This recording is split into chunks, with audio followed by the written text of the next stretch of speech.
You look pretty cold. But not with that going. We are out at our favorite spot, which you would see way off in the distance over there would be the peak that we climbed up a while back. It's -1 degrees right now. Coldest temperature I've ever been in. So we have a nuclear fusion setting going on right here. Yeah, I'm bundled up just like that. It's cold. Tent number 1, tent number 2, neither of which are really meant for this kind of weather. Just got done making some burgers, making some, what was the flavor? Chili Mac. Yeah, Chili Mac, oh man, what? Mountain House, that's what it is, Mountain House Chili Mac. And some cheddar bratwurst. Pretty much everything on that table right there is frozen now because it's been sitting there for maybe a whole minute. 3 minutes? 3 minutes. You can see it's been snowing a little bit. That's what all the twinkling is. Ice. Still fluid in there, but mostly ice.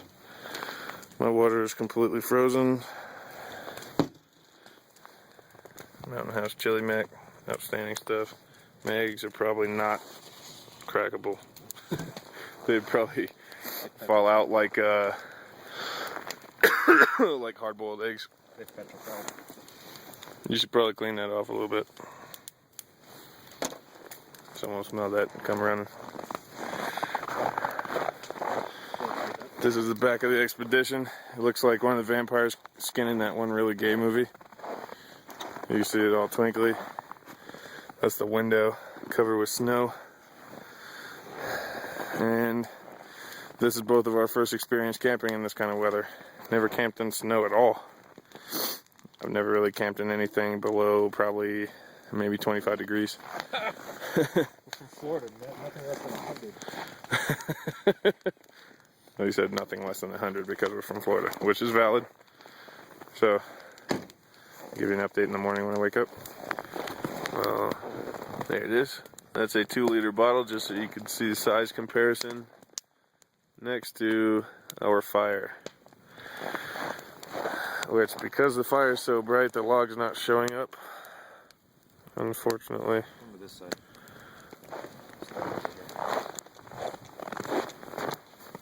Ugh. There we go. You're not even showing up. But this is a massive tree stump in our fire pit.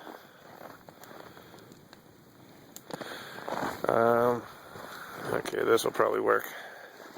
From that point to, where to go? That point is probably 4.5, maybe 5 feet long. That's the stump. So it's about midnight, maybe a little after midnight right now, and I will show you what this stump looks like in the morning after we let it burn all night long. Well, at least that was the plan anyway. It actually got down to about -5 that night, and when I turned my phone off, the cold just kind of took everything out of the battery, so I couldn't record anything else. Because that was the only camera I had with me, was my cell phone, so didn't get to show you. That log actually was still burning in the morning, and it probably weighed about 120 pounds. Dan and I picked it up and put it in the fire pit, and it was about maybe 25% gone in the morning and still on fire.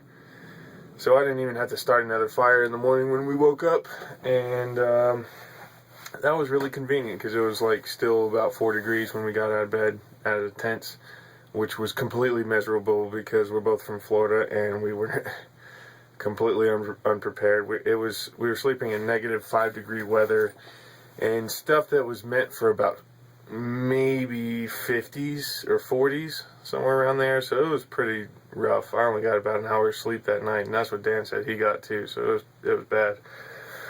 Something else that night that I didn't videotape that I should have.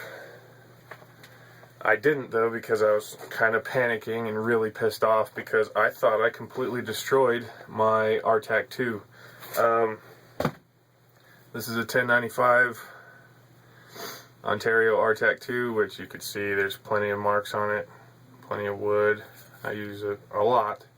Never in sub-0 degree weather though. That was a first for this knife, for me at least.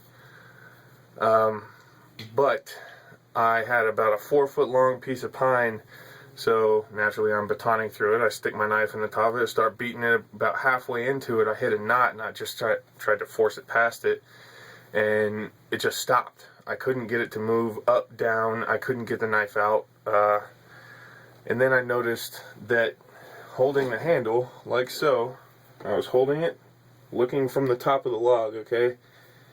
About here, it was bent off to this side by about 20 degrees, maybe a little more than 20 degrees, right in the middle of the blade. As you can see, handles here, and there's the tip. So about in the middle of the blade, it was bent off to that side about 20 degrees. And I was panicking. That's why I didn't get any video of it. I didn't even think about videotaping it, or even taking pictures, because I love this knife and I thought I had just broke it or bent it to where I can't use it anymore. So I spent another half an hour beating the crap out of the log and sawing pieces out of it, trying to get my knife out. And then when I got the knife out, it finally popped out. And I was looking at it, I'm like, and not believing my eyes. I had to hand it off to Dan. Does that look bent to you? Because he saw it in the log. He saw how much I was freaking out that I just destroyed my knife. And it is completely straight. It is 100% like an arrow. Nothing wrong with it. So that's pretty impressive. 1095 is apparently a spring steel. It's a lot more effective than I thought I was going to give it credit for. 20 degrees at that much, it was, I mean, the bend was only about an inch long, the actual curved part. And finally got it out of the log and it was dead straight. Pretty awesome. Something else to note, this is Dan's fire steel. Don't leave it on the rocks next to your fire pit after the fire's going, because it's going to get knocked in. And that's pretty much what happened to his. That's why there's no handle on it anymore. He doesn't know I have it. He's like, it's a piece of crap. It's destroyed because the handle's melted off. There's no more striker anymore, so he just threw it in the snow, and I went and got it later. I actually just drilled a hole through it, which, be careful if you're ever going to do that, because it sparks. It's meant to spark. So drill real slow. Make sure you lubricate it with something that's not super flammable, and drill real slow and you won't have an issue. When I initially started drilling it, I was just in a hurry. My tools are in the trunk of my car, so I just went out there and started boring a hole through it real quick. It started sparking all over the place and trying to burn me, so I slowed down. Then I didn't have an issue. Spray a little bit of WD-40 in it and drill real slow. It just went straight through it, super clean. And then I tied some gutted 550 cord, and I broke a hacksaw blade. It already had the hole in the end of it, so I didn't have to drill a hole in the end of the hacksaw blade, but you see the little tiny teeth right on the top of there? Kinda. And pretty decent length of gutted 550 cord. I like them kind of long because I like to be able to move. But it works really well. So I'll be giving that back to Dan. And now he doesn't have to buy another one. It was Light My Fire Swedish Fire Steel Army size, I'm pretty sure is what it's called. But yeah, don't go camping in sub-0 degree weather without the proper gear. I had a tent that I had to stake out that took me like half an hour because the ground's all rocks. Non-self-supporting. I always get text messages when I'm recording these. But either way, it was fun aside from trying to sleep. So, hope you enjoyed. See ya.